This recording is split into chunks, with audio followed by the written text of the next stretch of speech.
Ya pemirsa, petugas gabungan terus mencari satu korban hilang kapal Pari Kudus yang terbalik di sebelah barat Pulau Rambut, Kepulauan Seribu, Jakarta. Ada 12 kapal gabungan dari berbagai instansi yang diterjunkan.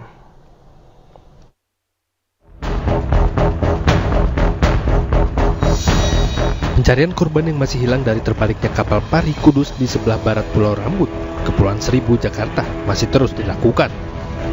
Ada 12 kapal gabungan yang terlibat dalam proses pencarian, yaitu kapal SAR, kapal Basarnas, kapal patroli TNI Angkatan Laut, kapal Pol Airut Polda Metro Jaya, kapal Pol Airut Polres Kepulauan Seribu, dan kapal pemadam kebakaran Kepulauan Seribu. Proses pencarian mengarah ke Pulau Untung, Jawa sebelah utara. Hingga Selasa siang, korban bernama Xi asal Taiwan belum ditemukan. Pencariannya hari ini kita pagi dimulai dengan membagi sum menjadi 4 tim, yaitu terdiri dari 71 unsur yang terlibat, kemudian kapal kami gunakan ada 12. Sebelumnya sebuah kapal motor Pari Kudus yang mengangkut puluhan penumpang terbalik di perairan selatan Pulau Rambut, Kepulauan Seribu, Jakarta. Kapal motor Pari Kudus yang berjalan dari pulau yang menuju dermaga Bay Pluit, Penjaringan, Jakarta ini terbalik akibat dihantam ombak besar. Tim rescue yang datang langsung melakukan evakuasi terhadap para penumpang, menyelamatkan diri di lambung kapal yang terbalik. Sebagian besar penumpang berhasil dievakuasi oleh nelayan yang sedang melintas, serta tim rescue gabungan, sementara 1 orang penumpang masih dalam pencarian. Tim Liputan Ainus melaporkan.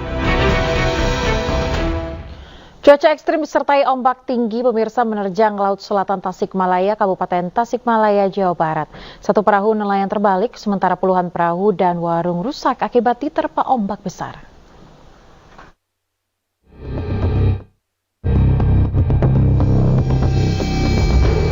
Sebuah kapal nelayan terbalik diterpa ombak tinggi di pantai selatan Tasikmalaya, Jawa Barat. Meski sempat tergulung ombak, seorang nelayan atas nama Eko berusia 27 tahun berhasil selamat. Korban berhasil selamat dan langsung dievakuasi nelayan lainnya. Gelombang tinggi juga merusak sejumlah perahu nelayan dan warung. Tadi pagi gelombang sangat tinggi yang mengakibatkan 2 perahu nelayan terjebak waktu mau masuk ke dermaga, yang satu terbalik dan yang satu lagi selamat, dan masih banyak perahu-perahu yang rusak di dermaga ya, sekitar Pamaikan dan Pamayang. Akibat cuaca ekstrim ini, para nelayan terpaksa tidak pergi melaut. Hingga saat ini gelombang masih tinggi, bahkan ombak mencapai kurang lebih 4 meter. Dari Tasikmalaya, Jawa Barat, Asep Juharyono, Ainus melaporkan. Ya pemirsa, hampir sepekan ribuan rumah warga di 4 kecamatan di Palangkaraya, Kalimantan Tengah terendam banjir akibat sejumlah air sungai meluap. Akibatnya ratusan warga terpaksa mengungsi.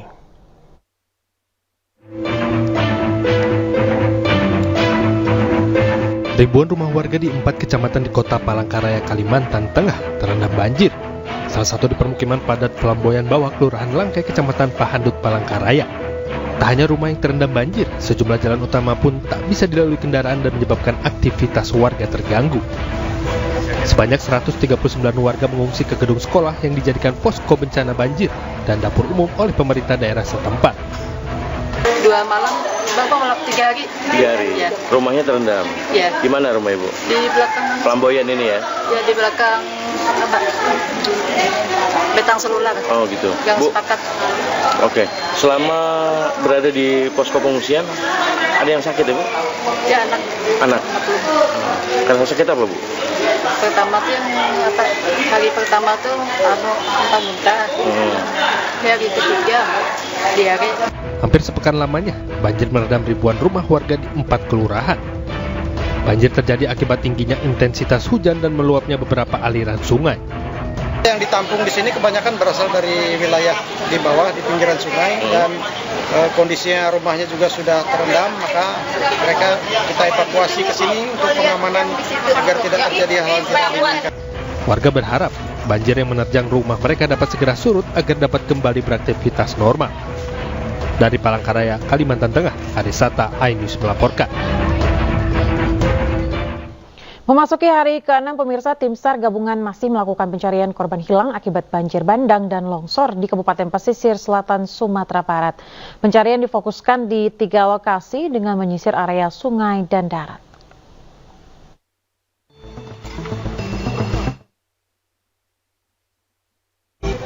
Sebanyak 150 personil dari Basarnas diterjunkan ke lokasi pencarian korban banjir bandang dan longsor yang hilang. BPBD Sumatera Barat mencatat setidaknya ada 23 orang meninggal dunia dan 6 lainnya dilaporkan hilang dampak banjir dan longsor. Pencarian korban hilang difokuskan di 3 kecamatan sesuai dengan laporan warga. Kecamatan Sutra dilaporkan sebanyak 3 orang, Kecamatan Bayang 1 orang, dan Kecamatan Tarusan 2 orang. Pencarian dilakukan dengan menyisir area sungai dan darat. Lakukan pencarian ini ada 3. Pertama, longsor banjir bandang di daerah Langgai, Sutra. Yang kedua, di orang juga hanyut di Muara Api-Api, Kecamatan Bayang. Yang ketiga, adanya sisa korban yang belum ditemukan yang terdata di daerah Sungai Batang Tarusan, korban yang terseret longsor dan banjir. Luasnya wilayah terdampak banjir bandang serta beratnya medan membuat petugas harus berjalan kaki hingga puluhan kilometer untuk menembus lokasi pencarian. Dari Kabupaten Pesisir Selatan, Sumatera Barat, Budi Sunandar, iNews melaporkan. Pemirsa, curah hujan tinggi membuat 7 kecamatan di Bangkalan terendam banjir. Selain itu, pemirsa, banjir rob menerjang warga di pesisir Belawan, Kota Medan. Timur Kecamatan Arusbaya yang menghubungkan Arusbaya ke Kecamatan Geger. Intensitas hujan tinggi membuat 7 kecamatan di Bangkalan terendam banjir. 7 kecamatan tersebut yakni Kecamatan Geger, Kecamatan Konang, Kecamatan Kokop, Kecamatan Klampis, Kecamatan 10, Kecamatan Arosbaya, dan Kecamatan Blega. Tak hanya merendam rumah penduduk, luapan air juga mengakibatkan putusnya jalur transportasi antar kecamatan. Akibat diterjang banjir, ribuan warga dari 4 desa di Kecamatan Arosbaya harus dievakuasi ke tempat aman. Di total semua kurang lebih yang terdampak dari 4 desa di Kecamatan Arosbaya kurang lebih 2.000 warga yang terdampak. Dan kita lihat saat ini situasi di lokasi bencana banjir masih berlangsung, kemudian debit air masih cenderung meningkat.